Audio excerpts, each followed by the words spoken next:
Mari kita tundukkan kepala dan berdoa. Makasih Tuhan, kerinduan kami adalah hari ini kami belajar daripada-Mu. Kami rindu urapan-Mu yang menjamah setiap kami. Kami percaya bukan hanya hikmat daripada Tuhan, tapi jamahan Roh Kudus bagi setiap kita. Enggak ada satupun yang terluputkan, semua orang akan mendapatkan jamahan dari Tuhan. Terima kasih Tuhan, hanya di dalam nama Tuhan Yesus Kristus semua yang percaya katakan, amin. Sebentar ya, saya ini memang belajar dari Pastor Philip untuk berkhotbah itu berdasarkan inspirasi dari Roh Kudus. Tapi saya nggak bisa khotbah tanpa iPad, jadi saya minta tolong ini ya, tanpa catatan nggak mungkin sih saya ngapalin khotbahnya. So apalagi handphone juga nggak bawa. So seharian saya akan berkhotbah mengenai Nehemia. Saya berusaha untuk khotbah ekspositori, jadi satu ibadah, satu pasal. Nah, kalau cuma 1 jam jelasin satu pasal, itu pasti ada yang saya lompatin, tapi yang sesuai topik. Topiknya hari ini adalah mengenai bagaimana Tuhan itu bisa memakai kita sampai kemanapun juga. Saya nggak pernah bayangin bahwa saya itu sampai ke Eropa. Tadi laporan kemenangan yang Anda lihat, itu yang Eropa. GMS sudah ada di Eropa, sudah ada 3 gereja. Yang satu di Rotterdam, yang 2 di Hamburg dan Frankfurt. Yang di Rotterdam sudah ada gembalanya, Pastor Philip ngadain acara yang di Rotterdam. Itu jemaat kita sebenarnya average 100. Tempat acaranya itu 1000.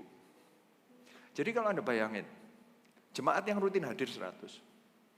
Berarti 900 datangnya dari mana? Mujizat kan? Mujizatnya itu adalah yang satu. 130 itu ditolong dari mission trippers. Mission trippersnya datang dari Indonesia, ada yang dari Bali juga, ada yang dari Singapura, Amerika, dari mana-mana itu datang dan membantu. 130. Di luar Eropa juga ada yang datang. Jadi kira-kira anggap 250. Itu memang jemaat. Nah, kalau bisa 1000 berarti 750 dari mana? Puji Tuhan.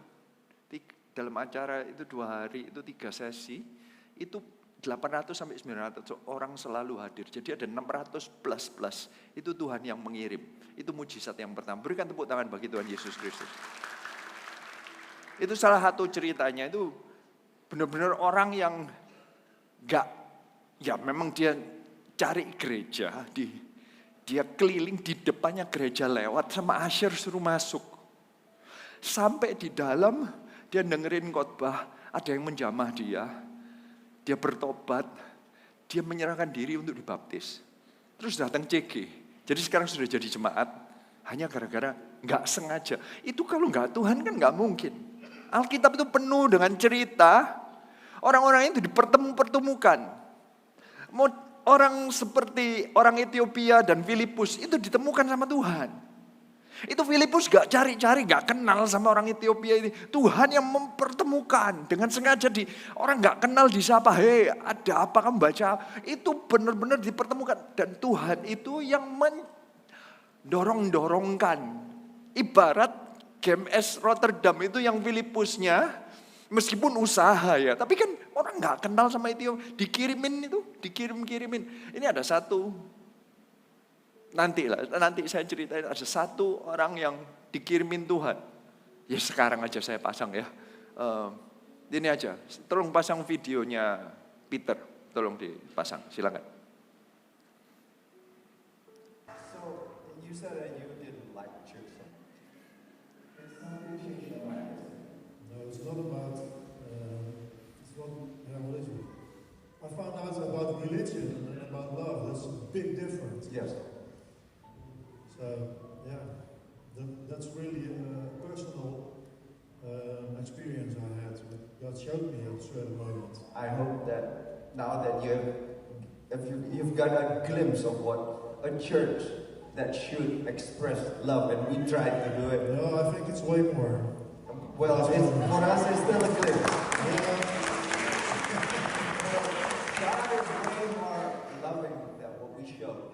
That's what we are supposed to do. I can tell you, I'll tell you more later, but I experienced the love of God in a very exceptional way. Exactly. So I want to ask you, let's join us. Let's really preach the gospel together in love and bring people to church. Hallelujah. God bless you.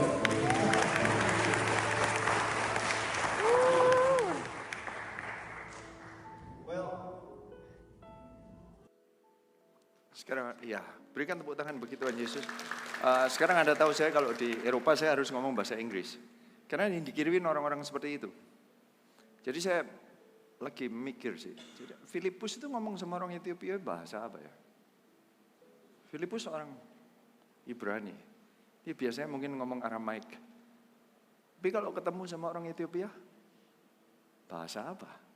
Bahasa Ethiopia mungkin Greek, Yunani. Berarti bagi seorang Filipus yang biasanya Aramaik, dia harus rada mikir sedikit untuk ngomong bahasa Greek.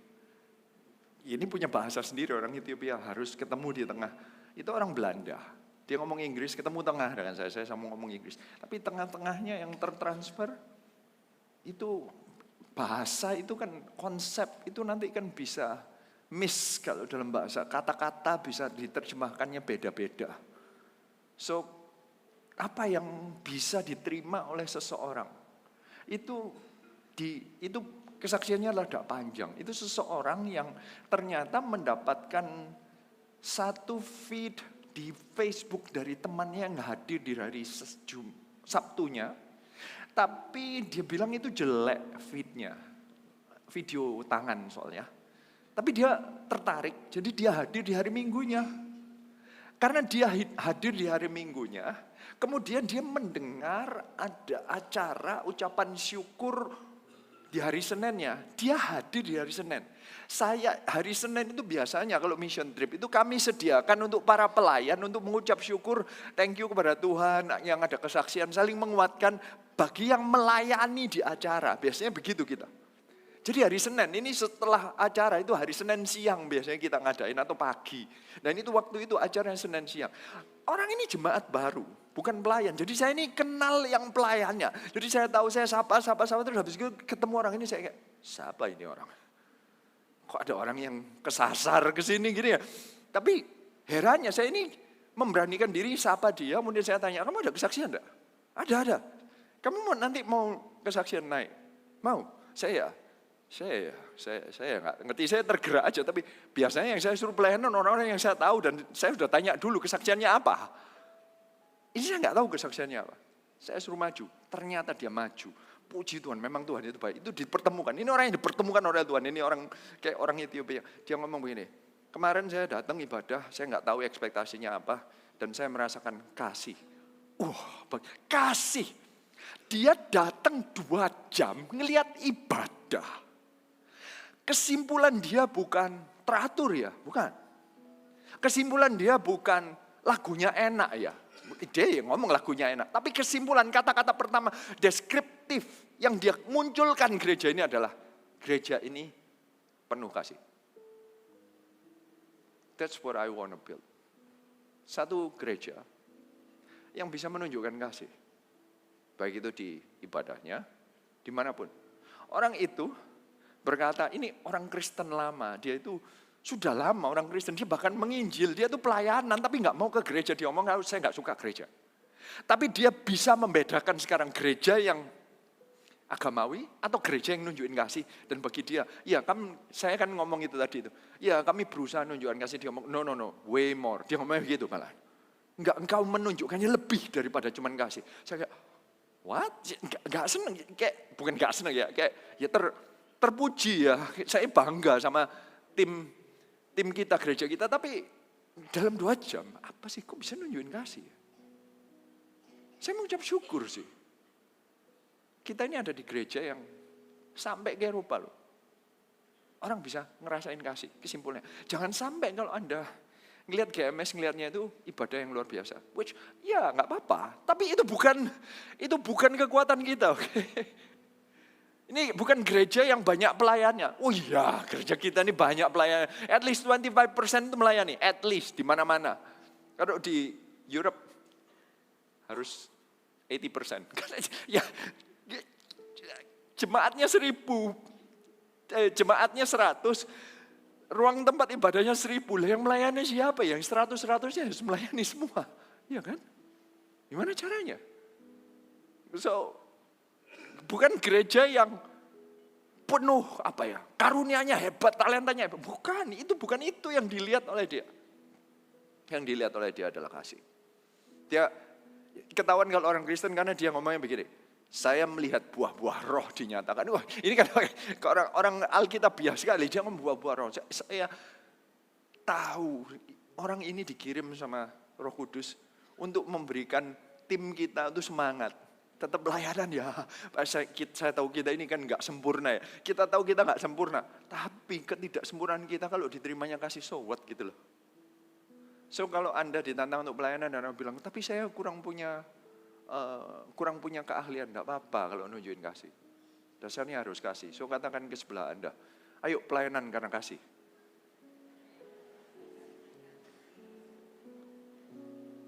Seharian saya menu khotbahnya, seharian saya khotbah Nehemia. Yang pertama adalah ketika Allah meremukkan hati untuk pekerjaannya. Revival itu startnya selalu dari kasih. Kasih mula-mula kepada Tuhan. Revival karena struktur, karena sistem, nggak ada gunanya sih. GMS itu banyak yang gereja lain, Anda nggak perlu cari tahu siapa, tapi ada orang-orang yang di gereja lain, ada orang di gereja lain itu ngomongnya begini, oh CG kalian tuh bekerja ya, bisa dikasihin sistemnya, ajarin saya dong sistemnya. Emangnya yang bisa, kalau Anda hafal sini dilakukan semua, emangnya bisakah ditiru karena sistem? Karena kunci GMS bukan sistemnya. Kunci GMS bukan sistemnya karena saya nggak bisa di Eropa melakukan semua sistem yang dilakukan di Indonesia. Di Indonesia sudah ada back end yang luar biasa, sistem struktur dan infrastruktur yang sudah lengkap, pengajaran, pelatihan yang sudah dilatih berapa. Kita ini boro-boro 100 orang. Yang paling enggak 30% enggak ngerti bahasa Indonesia. Semua buku kita, CGT apa semua dalam bahasa Indonesia. Mereka ngerti. Pelatihan kita videonya Anda cek di app, bahasa Indonesia semua. Hanya untuk bangun yang sama, saya harus terjemahin every pelatihan. Every kata dari yang selama ini Anda hafalin, saya nggak tahu ada yang 5 tahun di sini, ada yang saya sih udah 29 tahun di GMS. Itu semua harus diterjemahin ke bahasa Inggris dan saya harus berikan kepada mereka dan mereka terima dan sepakat. Baru infrastruktur kita baru sama. Kalau semua pelatihan ini ditiru, emangnya langsung bisa niru? No. Revival ini hanya bisa dimulai dari hati yang mengasihi Tuhan, urapannya jalan. Baru terjadi. Bukan sistemnya. Sistemnya itu cuma mengatur, menata revival yang sudah terjadi. It starts from the heart, not from the structure or the system. Bukan artinya mempelajari sistem dan mengimprove sistem dan makin ahli itu bukannya tidak ada artinya. Tapi itu bukan kunci utama, bukan mesinnya. Itu kalau mobil cuma spoilernya doang. Kalau nggak ada mesinnya, spoiler seindah apapun ya itu cuma nongkrong doang. Mesinnya itu kasih kepada Tuhan. Bensinnya itu urapan. Structure cuman kerangka yang menangkap semua power of the Holy Spirit diarahkan menuju visi itu supaya kita tahu arahnya kemana. Tiba-tiba saya menjelaskan gereja seperti mobil ya. Sorry, terlalu banyak analogi. Anyway, poin kedua, tangan Allah menopang visi yang bergerak menjadi aksi. Kalau ada visi, ada pengurapan. Kalau Anda bergerak, jangan khawatir, ada tangan pengurapan Tuhan, ada His gracious hand, tangan kemurahan Tuhan. Bahasa Indonesianya tangan murah Tuhan. Emangnya tangan Tuhan itu murah? Enggak lah. His gracious hand. Terjemahannya susah sih. Tangan kemurahan Tuhan. Emangnya Tuhan itu murahan? Apa sih? His gracious. Tangan Tuhan itu penuh dengan kasih karunia. Kalau Tuhan bergerak, apapun yang kita lakukan itu terjadinya karena kasih karunia, bukan karena kehebatan. Semuanya by grace. Dilakukan karena favor.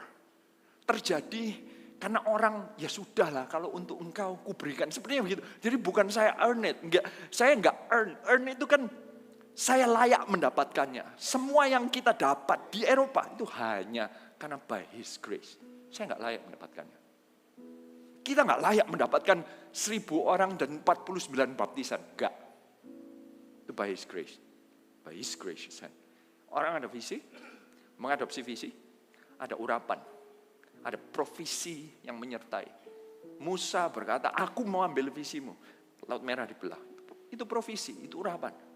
Kalau Musa nggak ngambil visinya Tuhan, Musa nggak bisa latihan di kapucinya dibelah-belah gitu, nggak bisa.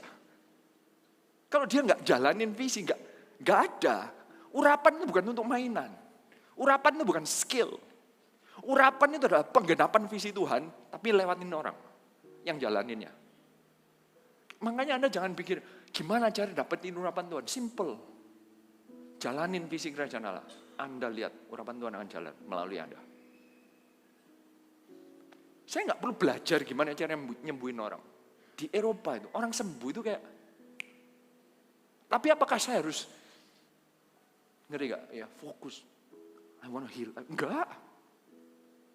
I want to build churches. Saya mau doain orang. Ada healing? Puji Tuhan. Enggak ada ya enggak apa-apa. Yang penting mereka mendapatkan kasih.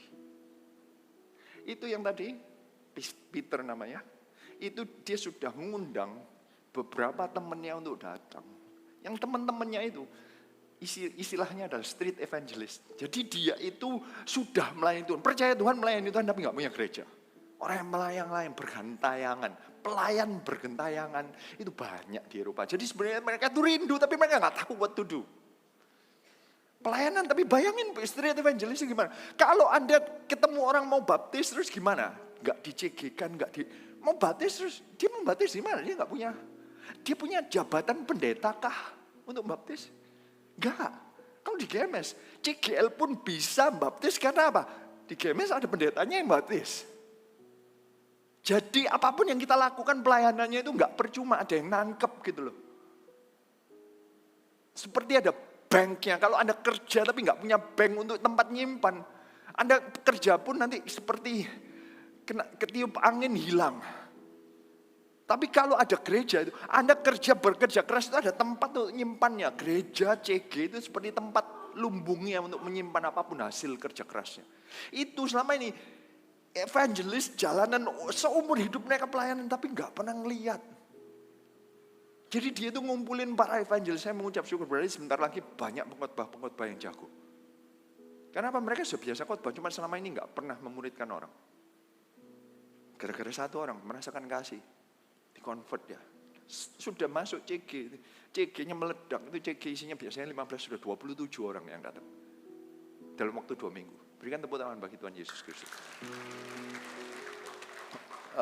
Ketiga pemulihan, ya ini sekarang ya. Pemulihan dalam persatuan. Keempat, kekuatan tidak terduga membangun di tengah serangan. Saya langsung aja mulai ke Nehemia 3. Ayat 1, maka bersiaplah imam besar Eliasib dan para imam saudara-saudaranya lalu membangun kembali pintu gerbang domba. Mereka mentahbiskannya dan memasang pintu-pintunya.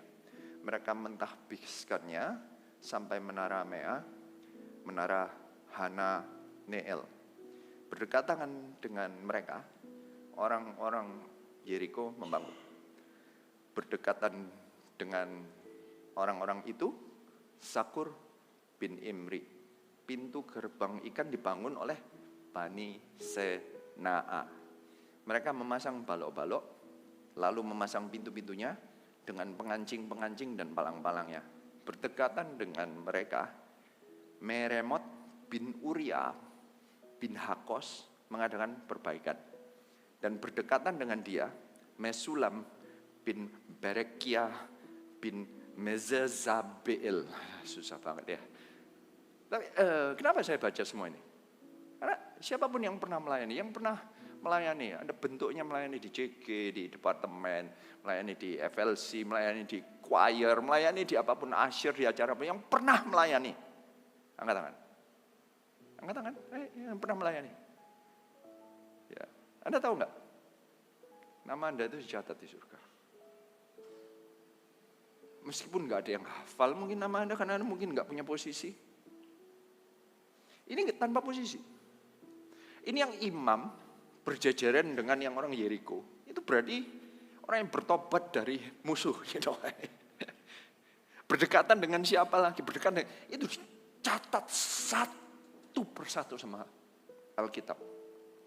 Nama Anda yang Anda lakukan, entah Anda itu bangun pintu, bangun tembok, masang palang, atau masang gagang kuncinya, dicatat sama Tuhan.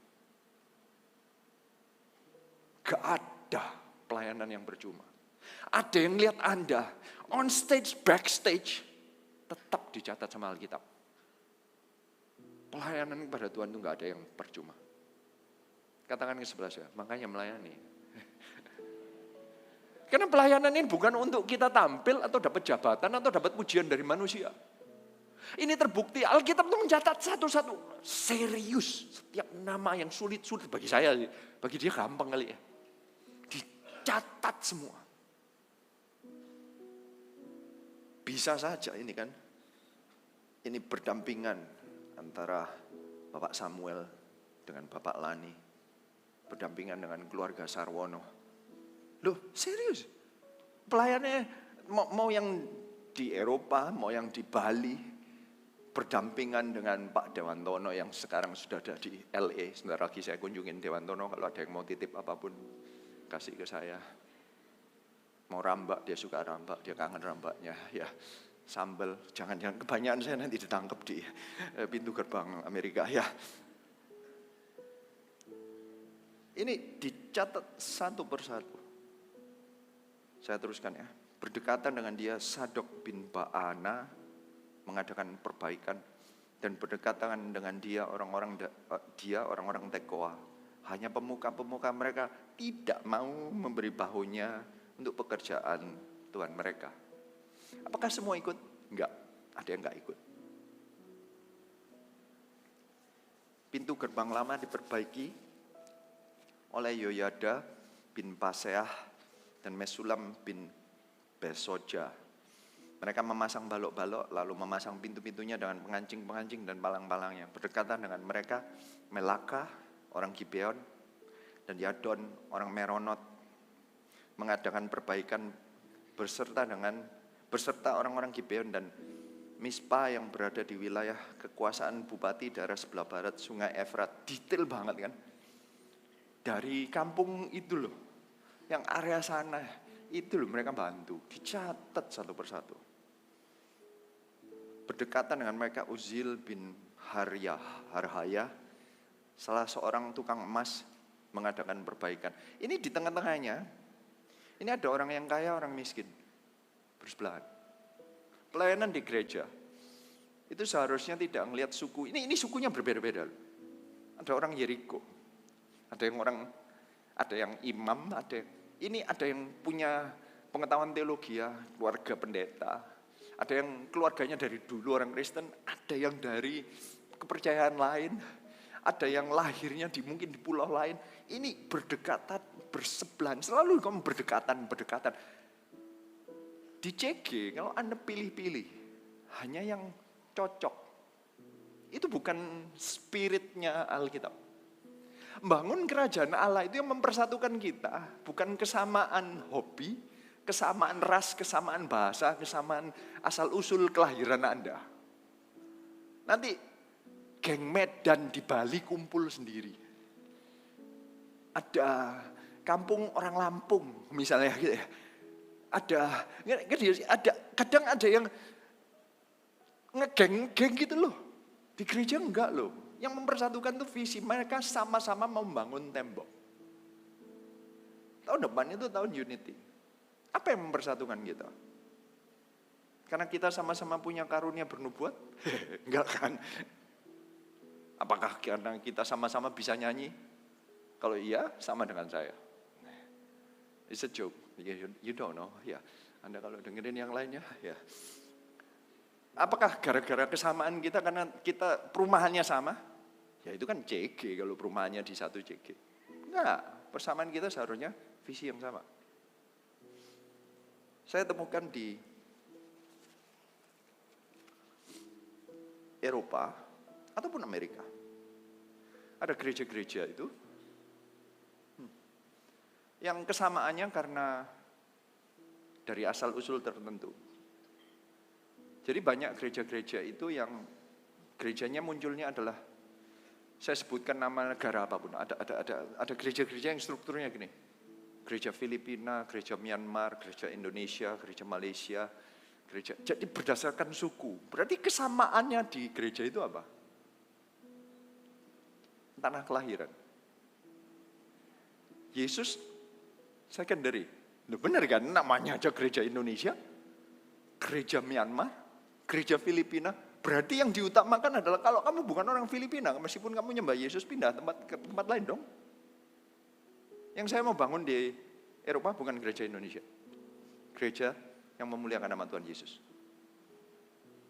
Mau orang Indonesia, orang lahir di Afrika, orang lahir di Jerman, Belanda, di Perancis, puji Tuhan, Tuhan buktikan. Kesatuan kita adalah kita memuliakan nama Tuhan Yesus Kristus. Ini kelihatannya simple, kelihatannya logik ya. Tapi gereja kita ini gereja apa? Gereja orang kaya, gereja orang borju, gereja yang cuma punya mobil doang.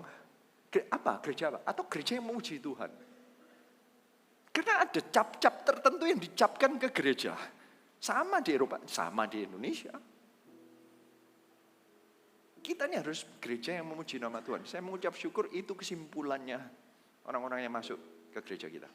Gereja kita itu campur aduk, ada orang Suriname. By the way, pernah ketemu orang Madagaskar enggak? Ada film Madagaskar kan? Di dalamnya bukan cuma singa dan ya, bukan. Ada orang Madagaskar, serius. Saya membaptis orang Madagaskar. Saya ini sampai kaget. Madagaskar, you're the first Madagaskar person that I've seen. Dia ikut pelayanan. Dia sekolah di Jerman, sekarang dia pelayanan di saya datang, saya baptis dia kayak the Madagaskaran girl. Dia datang pelayanan kita ya, saya lupa nyebut. Ini kita mesti tulis Madagaskar. Itu another kata, itu pulau dekatnya Afrika, Anda tahu? Madagaskar. Dia nggak pernah ngelihat ini gereja Indonesia, oke? Ini gereja Tuhan Yesus Kristus. What are we building? CG Anda, CG apa? Yang mempersatukan apa? Karena sama-sama karirnya sama. Sama-sama nggak tahu, toko kelontong, toko listrik. Sama-sama suka jalan, lari, suka sepedaan. Apakah itu? Suka mobil, suka hobi ini, suka masak, suka jalan-jalan, suka makan. Kalau suka makan ya semua lah. Ya.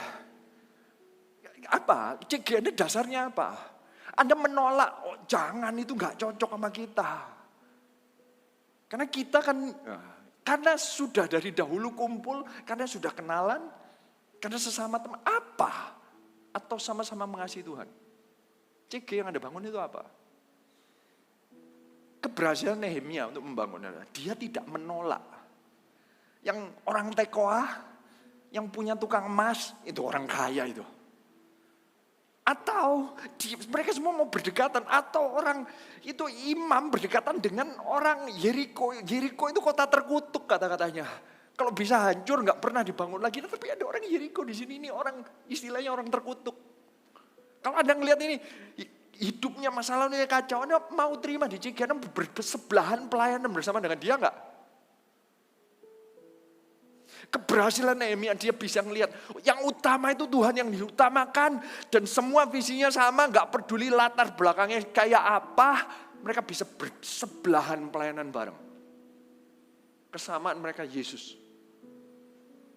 Kesamaan mereka adalah maunya Yesus apa? Dijalanin barengan. Mengadakan perbaikan berdekatan dengan dia, Hanaya, seorang juru campur rempah-rempah. Mereka memperkokoh Yerusalem sampai tembok lebar. Berdekatan dengan mereka Refaya bin Hur, penguasa setengah wilayah Yerusalem yang satu, mengadakan perbaikan. Ini orang powerful ini. Penguasa setengah Yerusalem. Ini wakilnya wali kota. I don't know. Dia ini punya, ini tuan tanah, orang kaya lama. Hur pernah disebutkan di Alkitab. Ini keturunannya Hur. Hur itu anaknya, itu jago, ahli mengadakan apapun. Dari zamannya Musa. Menguasai setengah Yerusalem.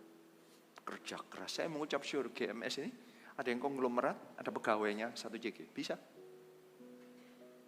Can we? Ada bosnya, Ada pembantunya, bisa nggak 1 CG? Kalau iya, berarti kita sama-sama menyembah Tuhan. Yang dibangun kegerakan oleh Nehemia. Revival itu terjadi kalau perbedaan antara kita itu nggak lebih besar daripada visi kerajaan Allah. Kerajaan Allah itu jauh lebih besar sehingga perbedaan kita, memang tetap ada perbedaan, tapi itu tidak sepenting itu lagi. Anda nggak suka stylenya pemimpin tidak membuat Anda keluar dari CG Anda. Anda benci dengan caranya seorang WL nyanyi, tapi Anda tidak membuat Anda tidak beribadah karena Anda terlalu sayang sama Tuhannya. Anda nggak suka dengan salah satu cara ngambil keputusannya seorang pemimpin tidak membuat Anda pingin pindah TL atau pindah coach atau pindah gereja. Just because I don't like his style atau caranya ngomong atau Anda nggak suka karena kurang senyum. Saya itu dulu, saya ini terkenal kurang senyum, tidak tahu. Anda lihat saya banyak senyum apa enggak? Saya berharap ada. Kalau enggak ada, ketemu saya di depan. Enggak, saya ini sering gitu ya, ketemu orang gitu, mereka sudah rada baik. Kok boleh ya terus terang? Anda kalau dengar kata-kata ini, pasti yang keluar itu komplain. Karena kalau ngomong terus terang ya, iya kan? Berarti selama ini enggak terus terang, ya kan ya? Kok boleh ya terus terang ya? Saya dari dulu nggak suka ngelihat Koko, thank you, gitu ya. Ya, karena Koko itu kayak kurang senyum gitu loh, kayak serius pingin marah aja. Oh ya, ternyata Koko itu ada lucunya. Oh ya, gitu kayak.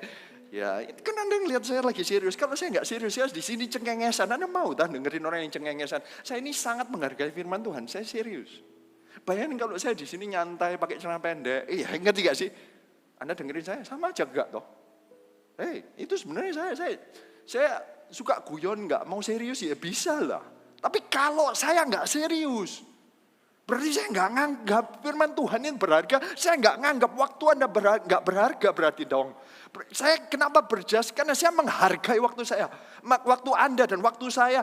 Saya menghargai Tuhan yang kita sembah bersama. Saya menghargai firman Tuhan yang saya bagikan kepada Anda. I'm serious.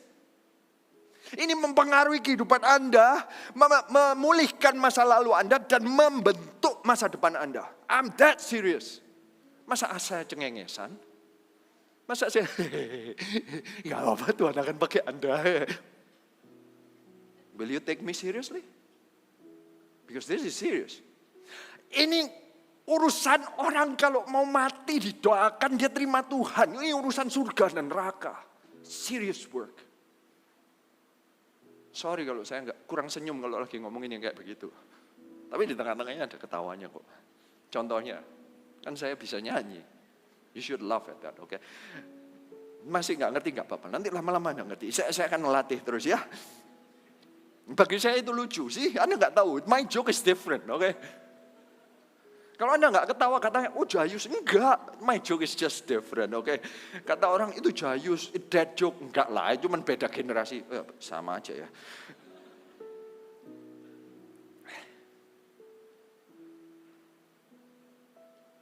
Penguasa setengah wilayah Yerusalem yang lain mengadakan perbaikan bersama anak-anak perempuannya. Pintu gerbang Lebak, ternyata dari dulu ada Lebak. Lebak Arum, ya. Jakarta dong. Pintu gerbang Lebak diperbaiki oleh Hanun dan penduduk Zanoah. Mereka membangun kembali dan memasang pintu-pintunya dengan pengancing dan palang-palangnya. Pula tembok diperbaiki sepanjang 1000 hasta sampai pada pintu gerbang sampah. Pintu gerbang sampah diperbaiki oleh Malkia bin Rekhab, penguasa wilayah Bet-Kerem. Penguasa. Ini penguasa wilayah, mestinya orang yang punya otoritas dikasihin area sampah. Mau itu? Anda kalau jangan pilih-pilih pelayanan ya. Pelayanan Anda itu bukan berdasarkan talenta Anda. Atau Anda nggak tahu ya siapa saya. Anda tahu itu istilah gini loh.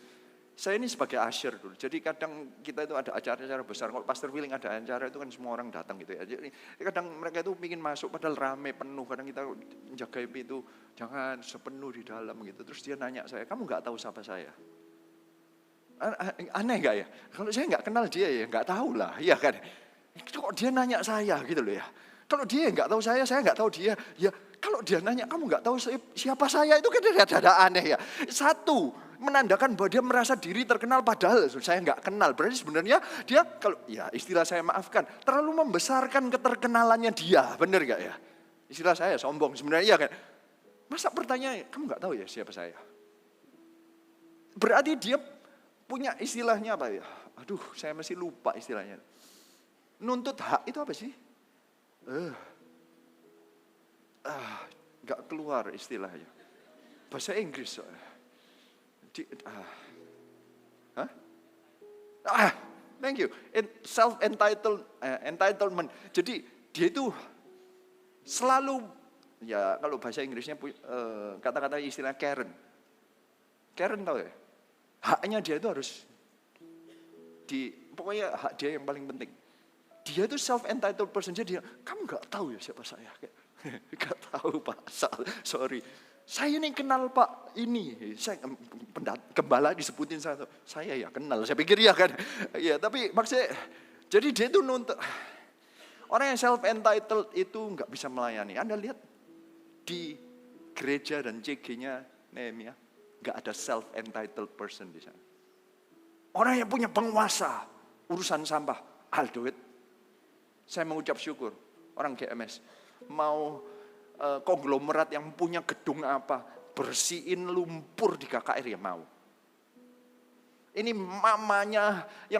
mamanya konglomerat siapa tuh, ngelapin kursi yang basah, ratusan, kotor, dengan tisu, itu bau. Gak apa-apa itu, padahal di rumahnya, gak ada satu debu pun, karena pegawainya mungkin di rumahnya ada 10 yang bersihin, at any time panggil bersihin. Gak pernah gak dilayani, dia mau melayani. Itu baru urapan Tuhan. Kalau Anda self-entitled, kamu gak tahu siapa saya. Saya kan keahliannya nyanyi, kenapa kok disuruh jadi usher? Why not? Bukan berdasarkan bakat ataupun berapa banyak gaji yang Anda miliki atau aset yang Anda punya di luar sana. Anda melayani ya untuk melayani. Kalaupun areanya sampah, so what gitu loh.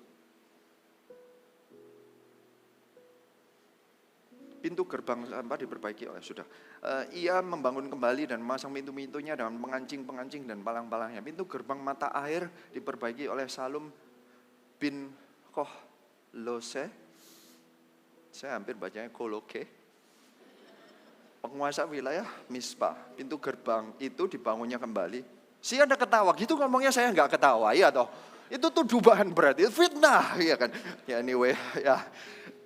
Diberinya atap, dipasangnya pintu-pintunya dengan pengancing-pengancing dan palang, diperbaikinya tembok, kolam penampung air saluran dekat Taman Raja sampai pada tangga-tangga yang menurun dari kota Daud. Di sampingnya Nehemia bin Azbuk, penguasa setengah wilayah.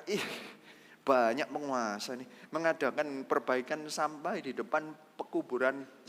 Penguasa-penguasa tidak punya sampah, kuburan. Ya, mau itu.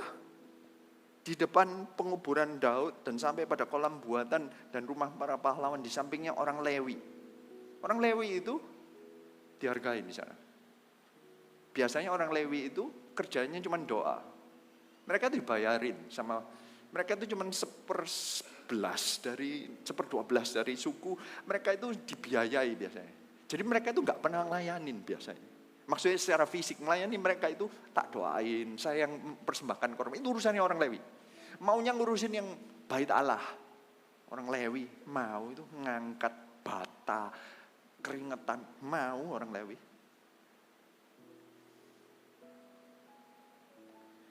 Ini list, bayangin. Ini khotbah, sebenarnya sulit gak istilah list? Saya harus khotbah list nama.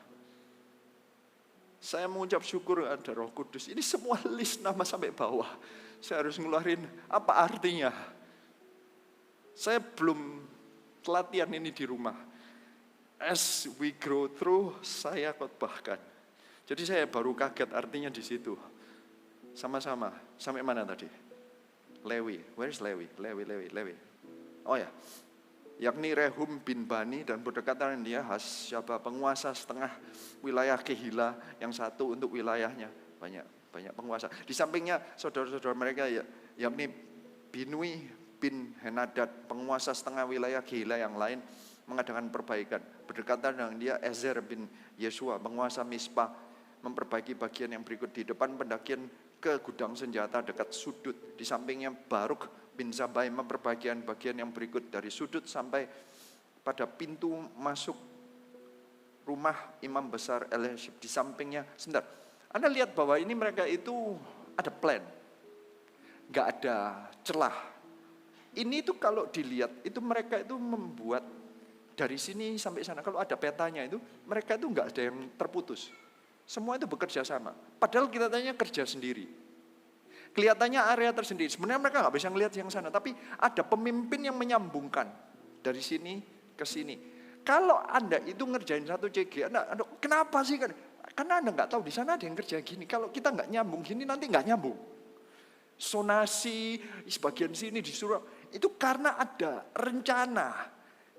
Nehemia itu merencanakan sehingga ini ngurusin ini. Sehingga ini nantinya nyambung. Kadang kita gak bisa ngelihat bangun 1000 gereja gimana sih caranya. Ada yang urusannya FLC, ada yang urusannya gini, ada yang JG, ada yang ibadah, ada yang SM, ada yang apa. Semuanya itu ternyata interconnected dari sini ke sana. Nanti at the end kita baru bisa ngelihat, oh tujuannya. Kalau enggak kita enggak ngerti. Yang arsitek atau pemimpinnya ini yang mendesain, yang jalanin kadang ngapain sih? Dia mungkin enggak bisa ngelihat yang bagian sana, tapi ada yang ngerjain dari sana. Anda jangan komplain, jangan komplain dulu, jangan kenapa dia karena ada hal-hal yang lain Anda yang enggak bisa ngelihat. Sometimes pemimpin itu harus ngelihat dari zoom out position. Anda itu ngelihatnya dari zoom in position. Di zoom in position, kadang keputusan tidak logik. Tapi bagi orang yang zoom out, very logical. Karena ngelihatnya datanya berbeda, data set untuk ambil keputusan berbeda. Yang dilihat panoramanya, sudut pandangnya different. Makanya ada ayat yang berkata, kadang kita itu, Allah itu kalau ngambil keputusan kita itu, kenapa Tuhan sekarang? Karena nggak tahu. Timing itu Tuhan yang tahu. Kalau Anda tahu, sedikit lagi sampai Anda bilang, kenapa? Sabar. Kenapa saya disuruh stop? Sebentar lagi jurang. You cannot see. Stop now. No, aku mau. Kalau Anda nggak ngikutin dari sudut pandang pemimpin kadang.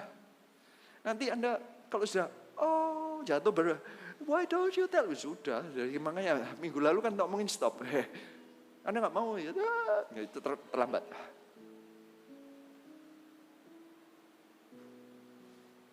Saya lupa sampai mana. Di sampingnya Binui, saudara saya.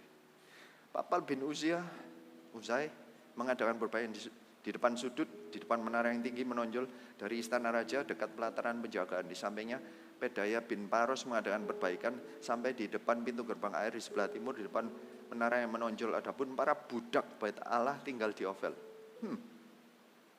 Di sebelahnya ada budak. Di samping Pedaya, orang-orang Tekoa memperbaiki bagian yang berikut dari depan menara besar yang menonjol itu sampai tembok Ofel. Mulai dari pintu gerbang kuda, para imam mengadakan perbaikan masing-masing di depan rumahnya.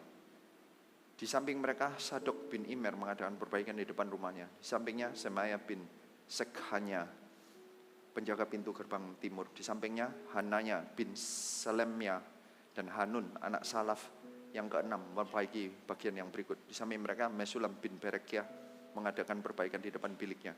Di sampingnya Malkia, seorang tukang emas, mengadakan perbaikan sampai rumah para budak bait Allah dan para pedagang. Di depan pintu gerbang pendaftaran sampai kamar atas di penjuru. Lalu di antara kamar atas di penjuru dan pintu gerbang domba, para tukang emas dan para pedagang mengadakan perbaikan. It's just a list. Ini kelima poinnya. Pemimpin itu menjadi teladan. Para imam itu pemimpin di sana. Imamnya bekerja, budaknya bekerja, penguasa area bekerja, yang budak ya bekerja, orang yang di situ pedagang itu enggak dianggap baik kelihatannya. Pedagang itu tinggalnya dekat budak. Tapi yang dianggapnya kan orang Lewi. Jadi para pemimpin itu memberikan contoh, memberikan teladan. Mereka semua banyak tangan, banyak area, satu misi. Ini poin kedua. Misinya sama, bangun tembok Yerusalem. Misi kita sama, bangun 1000 gereja 1 juta murid. Kalau kita sering membicarakan itu untuk mempersatukan, bukan membosankan. Jangan salah tangkap. untuk mengingatkan, untuk memberikan satu perspektif. Apapun yang Anda lakukan bukan percuma. Satu, pasti dicatat sama surga. Kedua, ada tujuan yang lebih besar daripada tujuan kita. Kalau Anda pelayanan itu bukan untuk menghabiskan waktu Anda. Kalau Anda pelayanan atau memberikan persembahan itu bukan menghabiskan resources Anda atau duit Anda atau bukan untuk memakai talenta Anda, tapi untuk kerajaan Allah, untuk sesuatu yang lebih besar. There's something beyond. Ada dua efek jika Anda itu nggak mengerti. Ada orang-orang yang either istilahnya itu burnout. Burnout itu gimana ya? Dulu pelayanan habis gitu sampai capek. Why capek? Saya temukan ini beberapa kemungkinan. Orang tadi ada yang ngomong ini nggak mau ikut. Kenapa ya? Mungkin marahnya kenapa? Kenapa dia nggak mau? Apakah dia nggak tahu tujuannya? Mungkin tahu lah. Tapi ada kemungkinan dua hal. Saya bayanginnya gini. Orang ini punya kehendak lain. Tapi jadi istilahnya ambisi. Karena ini kehendak dia itu harus dituruti. Kalau nggak diturutin, ya aku nggak mau ikut. Mending aku pindah gereja aja. Yang nyari gereja yang mirip, kehendaknya mirip sama saya. Dia nggak pernah bisa tunduk sama pemimpin. Yang dirindukan oleh Alkitab adalah orang yang obedient. Ada kata-kata obedience, tunduk. Itu kata-kata tunduk, kalau di Eropa Anda tahu itu kata-kata kotor sepertinya. Kata-kata penundukan itu kebalikannya independence. Sepertinya kalau engkau tunduk itu seperti engkau di penjara. Padahal tunduk itu di Alkitab itu sangat dipuji. Siapa yang percaya katakan amin. Tunduk terutama tunduk pada Tuhan loh ya. Tapi melalui pemimpin di dunia. Tunduk itu padahal, ini istilah saya, kalau orang yang ambisi itu berarti mikirinnya cuma diri sendiri. Kalau nggak diturutin mau dia akan pindah, dia berontak, dia vokal, dia ngomong kiri kanan. Kalau nggak diturutin dia, oke, aku pindah aja. Pindah gereja, pindah pelayanan, pindah CG. Pokoknya mau saya nggak diturutin. Atau ada, mungkin di CG Anda ada yang apatis. Suruh pelayanan apa aja nggak mau. Sebenarnya ya sama. Karena nggak cocok, gini mungkin ya. Dikasihin ide, dia ngomongin oke. Tembok ini tak bangunnya kayak gini, gak diterima, gak lurusin aja. Ya sudah kerjain sendiri. Gak pindah sih, aku ngeliat, tak lihat. Coba kalau kamu bangun kayak gitu, nanti berhasil apa enggak? Dulu saya ini mengasihi papa saya, tapi papa saya waktu pertama kali lahir baru, papa saya itu seorang profesor. Orang profesor ini sehari itu ngurusin ratusan pasien. Apapun kalau di depan pasien, papa saya ngomong apapun. Pasiennya itu anak-anak kecil, jadi mamanya itu nurutin apapun yang papa saya katakan. Karena dia ngomongin, kasih minum ini ya, nanti minumnya 3 kali. Pasti diturutin sama mamanya. Namanya minta anaknya sembuh. Jadi papa saya itu terlatih. Ratusan orang itu nurutin dan tunduk kepada dia. Wah ya. Apalagi dia profesor. Dokter manapun, suster manapun, nyuruh apapun diturutin sama pihak rumah sakit, direkturnya nurut sama papa, semuanya nurut. Jadi kemanapun papa saya pergi itu semua nurut. Sampai di gereja, dia ngasihin pendapat satu hal, saya nggak perlu sebutin. Satu poin dia ngomong ini baik, menurut saya memang baik. Pendapat saya, papa saya itu memang orang jenius. Saya bangga sama papa saya, dia profesor jenius banget. Cuma herannya kenapa talenta dia itu punya photographic memory nggak dioperin ke saya. Ya. Tuhan memang baik. Ya dia oper langsung ke anak saya. Ya lompat. Ya nggak apa-apa lah ya. Dan pendapat dia yang baik itu nggak diturutin. Selama 6 bulan dia tunggu. Suatu titik papa saya itu sifatnya bukan orang yang setia. Jadi bukan pindah gereja, tapi ngambek. Ya sudah, aku nggak akan ngasih pendapat apapun lagi. Mulai sekarang saya akan diam. Ada? Di CG kayak gitu. Mungkin Anda sendiri kayak gitu. Ya. Ada ngomong sama CGL. Mulainya masih jam 7.30. Tetap jam 7 mulai. Ya sudah mulai sekarang aku gak akan ngomong sama saya. Diancam pokoknya gitu. Terus lihat jam 7.30 lihat aja. Pasti banyak yang terlambat. Begitu jam 7.30 baru banyak orangnya. Sudah tak omongin. Ya itu sebenarnya sombong gak? Iyalah. Tunduk gak? Enggak. Padahal Anda di sana. Orang kayak gitu tuh pelayanan nggak? Bantu nggak? Nggak bantu. Saya waktu itu, karena kami lahir baru dulu, jadi kami saya kasih suggestion ke papa saya, Pak, ngapain papa marah? Hanya gara-gara itu, pendapatmu nggak dikasih. Nggak apa-apa kan? Kan papa bukan direkturnya gereja ini, ngapain papa marah? Anda nggak punya hak untuk nyuruh apa. Terserah pendetanya mau gantiin apa enggak, mau ubah atau enggak pendapat Anda. Dia mikir, bener juga ya, bukan milikku kok. Berarti sebenarnya kalau Anda minta nggak diturutin, terus ngambek, berarti sebenarnya Anda memposisikan diri Anda itu kayak pendetanya enggak? Atau di atasnya pendetanya, berarti Anda direkturnya pendetanya atau enggak? Berarti sebenarnya memposisikan diri lebih tinggi kan? Kok nggak diturutin marah? Jadi kalau Anda ngambek sama CGL Anda lebih tinggi apa? Kalau Anda ngambek sama pendeta, berarti Anda lebih tinggi apa? Jadi Anda Tuhan. Kalau Anda ngambek sama Tuhan, menakutkan nggak? Emangnya Anda yang buka tutup pintu gerbang surga? Ya, are you sure? Ngambek itu hati-hati ya. Anda pikir itu hak Anda untuk marah. Anda pikir hak Anda untuk jadi victim. Victim mentality tadi yang self-entitled. Anda nggak tahu ya saya siapa. Anda pernah ngomong gitu sama Tuhan kali? Tuhan Anda nggak tahu. Yang mati di atas kayu salib Tuhan, bukan kamu ya. Kok kamu bisa nuntut itu dari mana toh? Kadang kita mesti diingatkan sekali-sekali. Kenapa Anda ketawa terus? Saya ini serius loh. Ya kan? Ini ada orang-orang yang merasa diri burn out, dia ambisi gak diturutin keluar aja, atau apatis gak mau pelayanan karena kalau gak diturutin ya aku gak melakukan apapun, aku diem aja, aku tak menikmati jadi jemaat. Apathy sama parahnya dengan ambisi yang Tuhan minta tunduk itu. Adopsi apa maunya Tuhan melalui pemimpin, Anda jalankan, Anda dibikin plan. Dari sudut sini sampai gerbang sama, that's a plan. Anda enggak pasif, Anda enggak disuruh, ayo letakkan ayo di semen, ayo dipasang pintu. Enggak, dia bikin plan, oke ini areaku, oke I'll do it. Dia akan bikin plan, ini tembok, ini gerbang, tembok, sampai ketemu tembok. You make a plan. Ini areamu, Anda dikasihin area CG, kerjain. Jangan apatis dan Anda ngomong, aku nggak disuruh sama coach, ya udah. Aku nggak disuruh, nggak CG Van, aku diem aja. Kan pokoknya nurut itu bukan nurut, itu apatis. Karena pendapat Anda nggak diturutin, Anda sekarang ngambek, ya udah terserah lu lah. Your plan, you do it. Bukan. Kalau Anda adopsi, karena pelayanan ini kan untuk Tuhan, bukan untuk pemimpin Anda. Anda bikin plan tetap, ditolak, dirombak, rombak aja nggak apa, bikin plan baru. Oh nggak boleh gini, oke tak lurusin. Oh ketinggian, oke tak lurusin. Santai, you're doing it for God. Ini input ya, seseorang yang pelayanan 29 tahun. Pernah nggak saya bangun tembok, sampai separuh suruh bongkar mulai dari awal? Sering. Bisa marah enggak? It's my choice. Saya mau marah apa enggak? Saya bilang, jangan, temboknya segini aja. Disuruh bikin terlalu tinggi, terus habis gitu susah, suruh bongkar. Ya enggak apa-apa.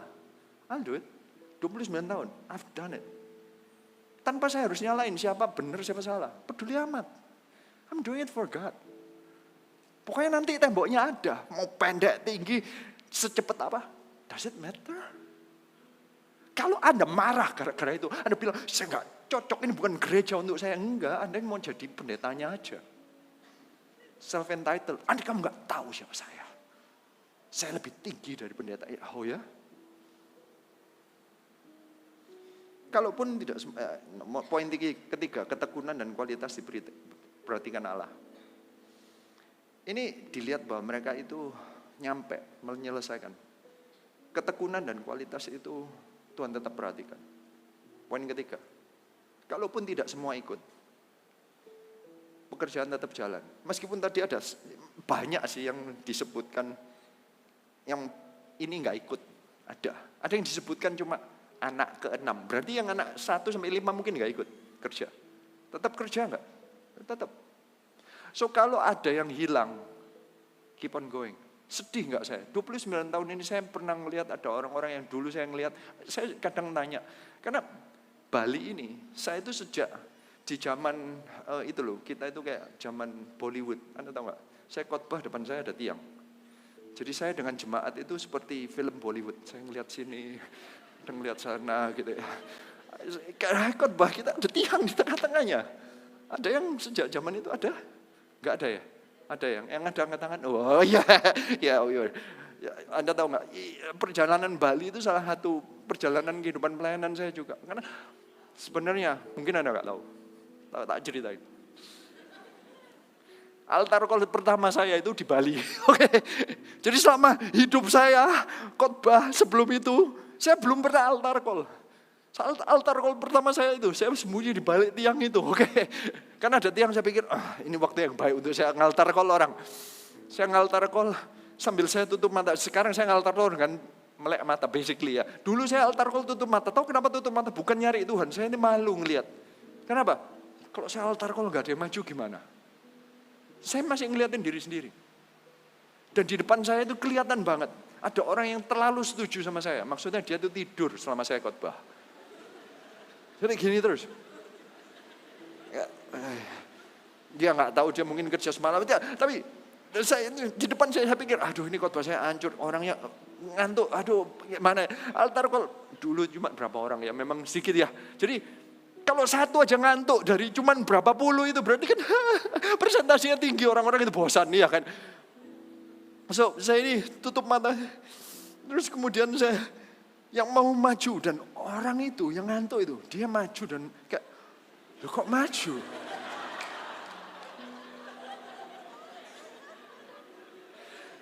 Gara-gara satu orang itu, 7 orang yang lain maju, itu persenannya besar dari ibadah jemaat itu yang ada. Ya berikan tepuk tangan.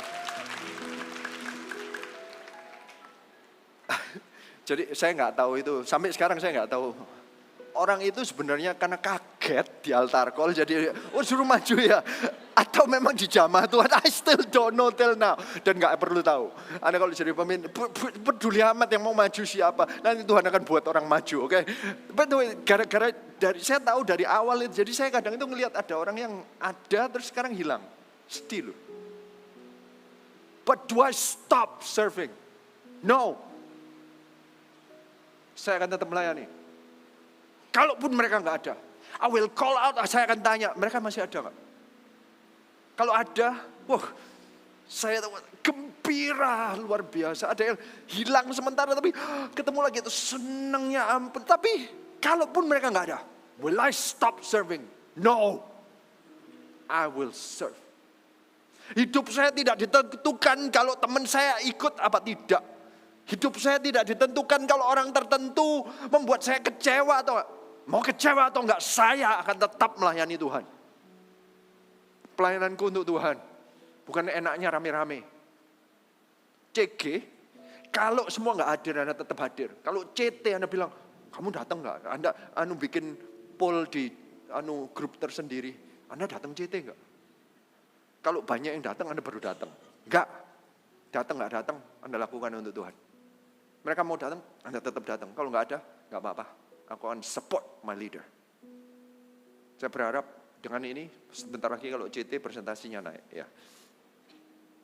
Yang terakhir, setiap kontribusi adalah pekerjaan kudus. Enggak peduli mau di tempat sampah, mau di tempat pekuburan, tetap dicatat sama Alkitab. Enggak ada pelayanan yang enggak kudus. Pelayanan di atas mimbar, pelayanan apapun, pelayanan ngurusin baptisan, ngurusin baju kotornya baptisan or not, tetap semuanya kudus. Pelayanan yang kelihatannya apapun ternyata dianggap luar biasa oleh Tuhan. So hari ini panggilannya adalah will you serve God sampai terakhir, sedetail-detailnya, tanpa komplain, tanpa self entitlement. Semua bangkit berdiri, kita nyanyikan satu lagu kemudian kita berdoa.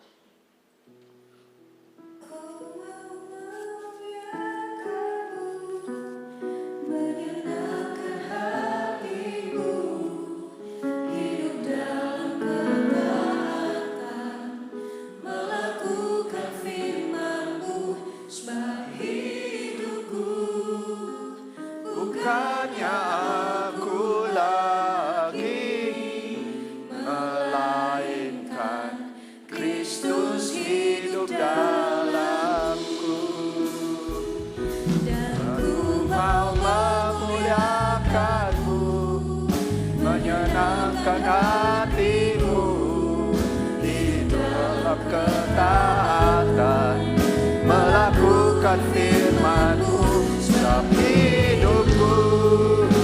Bukannya aku lagi, melainkan Kristus hidup dalamku. Dan ku mau memuliakan-Mu, menyenangkan hatimu, hidup dalam ketaatan, melakukan firman-Mu sebab hidupku. Bukannya aku lagi, melainkan Kristus hidup dalamku. Semua tundukkan kepala. Hari ini Roh Kudus sedang mengingatkan, apakah engkau diberikan area sebenarnya, tapi engkau tidak menyelesaikannya. Engkau tidak setia di dalam menyelesaikan area di mana engkau harus bangun. Padahal ada yang sudah sampai ke area Anda dan Anda mestinya meneruskan ke estafet berikutnya. But Anda nggak setia, tapi hari ini sebenarnya diingatkan, taat aja. Anda nggak bisa melihat the total blueprint, nanti sampai di surga Anda baru mengerti, oh makanya saya disuruh mengerjakan itu, karena nantinya ada yang estafet berikutnya. Di tengah-tengahnya ada tujuannya, waktu Anda sedang mengerjakan dan menurut Anda susah banget, disitulah karakter Anda sedang dibentuk. Jika Anda self-entitled, berarti Anda menolak pembentukan dalam hidup Anda. Ujung-ujungnya Anda tidak makin serupa dengan Kristus. Pelayanan Anda bukan untuk mengubah diri Anda, tapi saat Anda melayani Tuhan dan melayani yang lain, Anda hidupnya dan karakter Anda diubahkan makin serupa dengan Kristus. Targetnya bangun tembok, targetnya bangun gereja. Efeknya kita makin serupa dengan Kristus. Targetnya bukan mengubahkan diri kita.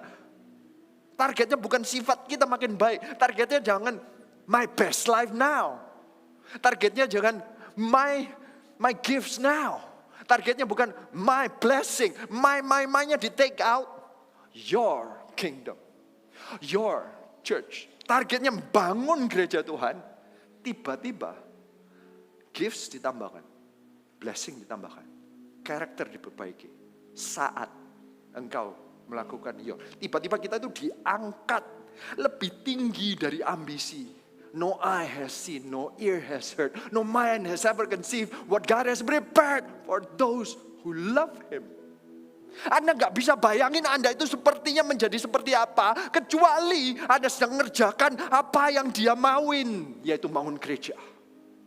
Karena yang Dia mauin jauh lebih tinggi dan lebih besar dari yang Anda pernah bisa bayangkan. Saat Anda mengerjakan Dia, Anda menjadi yang lebih besar dari yang Anda pernah bayangkan. Saat kita melayani gereja Tuhan, we become bigger.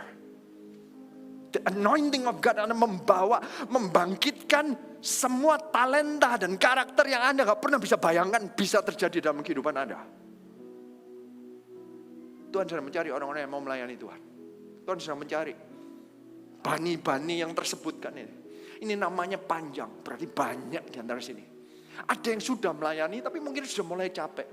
Ada yang belum melayani. Hari ini Tuhan sedang bertanya, apakah engkau mau melayani Tuhan?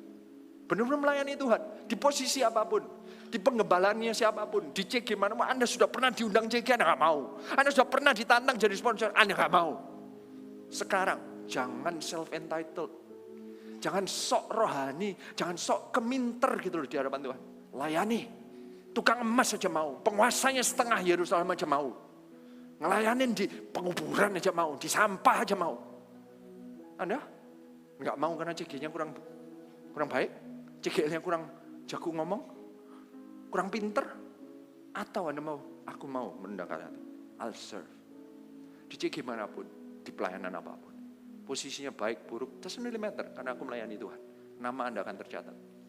Hari ini yang mau berkata, aku mau melayani Engkau Tuhan, angkat tanganmu.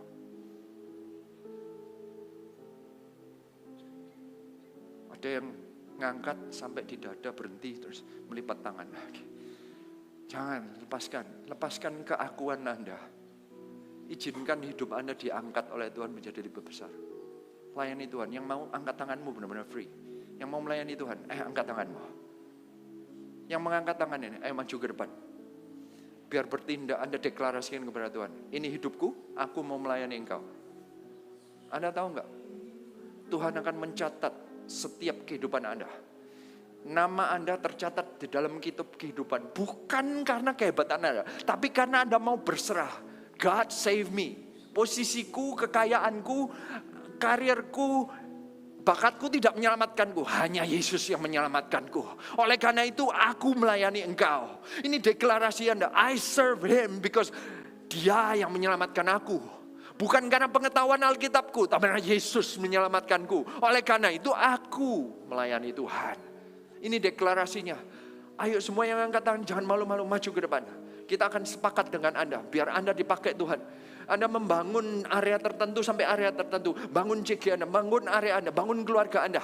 Di tengah jalan Anda akan dipakai Tuhan dengan luar biasa. Tim pendoa, baik dari Surabaya maupun dari Bali, mulai tumpang tangan, sepakat dengan mereka. Biar mereka diberikan urapan Tuhan, hidup mereka menjadi orang-orang yang melayani sampai akhir. Gak ada burnout bagi mereka, gak ada apatis bagi mereka. Kami tolak segala roh kesombongan, segala roh apatis, segala roh kepahitan kami tolak di dalam nama Tuhan Yesus Kristus. Biarlah api kebangunan rohani selalu berapi-api sampai visi kerajaan Allah terjadi dalam kehidupanmu, dalam kehidupan keluargamu, dalam kehidupan gereja ini. Di dalam nama Tuhan Yesus Kristus, terimalah urapan yang baru. In Jesus name.